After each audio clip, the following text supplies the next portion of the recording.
అస్సలాం వాలేకుం friends. ఈరోజు recipe వచ్చేసి సొరకాయ మటన్ కర్రీ అయితే ప్రిపేర్ చేస్తున్నాను. నేనైతే ఆల్మోస్ట్ నాన్ వెజ్‌లో అయితే మటన్ అయితే వెజిటబుల్స్ వేసే చేస్తానండి. మీరు అలాగే చేస్తారని నాకైతే కామెంట్ చేయండి. ముందుగా దానికోసం అయితే ఒక దబర పెట్టుకొని దాంట్లో కొంచెం ఆయిల్ వేసుకొని తర్వాత బిర్యానీ స్పైసెస్ యాడ్ చేసుకోవాలి. తర్వాత సన్నగా కట్ చేసిన ఆనియన్స్, పచ్చిమిర్చి ఇవి కూడా బాగా ఫ్రై చేసుకోవాలా.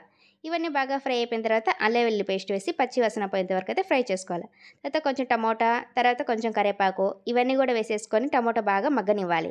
ఇవన్నీ బాగా మగ్గిపోయిన తర్వాత కొంచెం ఉప్పు, పసుపు, కారము, ధనియా పౌడర్ ఇవన్నీ వేసి ఒకసారి బాగా కలుపుకోవాలి. ఇవి బాగా కలుపుకున్న తర్వాత ఇంకా మనము సన్నగా కట్ చేసి పెట్టుకున్నాం కదా సొరకాయని, లేత సొరకాయ అయితే తీసుకుంటున్నానండి. తర్వాత ముందుగా ఉడికించి పెట్టుకున్న మటనులో దాంట్లో ఉప్పు, పసుపు వేసి అయితే ఉడికించి పెట్టుకున్నాను. వాటర్‌తో సహా అయితే యాడ్ చేసేసుకోవాలా. ఇంకా గ్రేవీ కన్సిస్టెన్సీకి ఎంత వాటర్ కావాలో అంత వాటర్ వేసేసి ఒకసారి కలుపుకొని మూత పెట్టేసి అయితే ఉడికించుకోవాలా. ఇది కొంచెం బాగా దగ్గర పడిపోయింది. ఇంకా ఫైనల్‌గా కొంచెం కొబ్బరి పేస్ట్, గరం మసాలా వేసి ఒక 5 మినిట్స్ కుక్ చేసుకుంటే మనకి మటన్ కర్రీ అయితే రెడీ అయిపోయింది. మన ఛానల్‌ని ఎవరైనా ఫస్ట్ టైమ్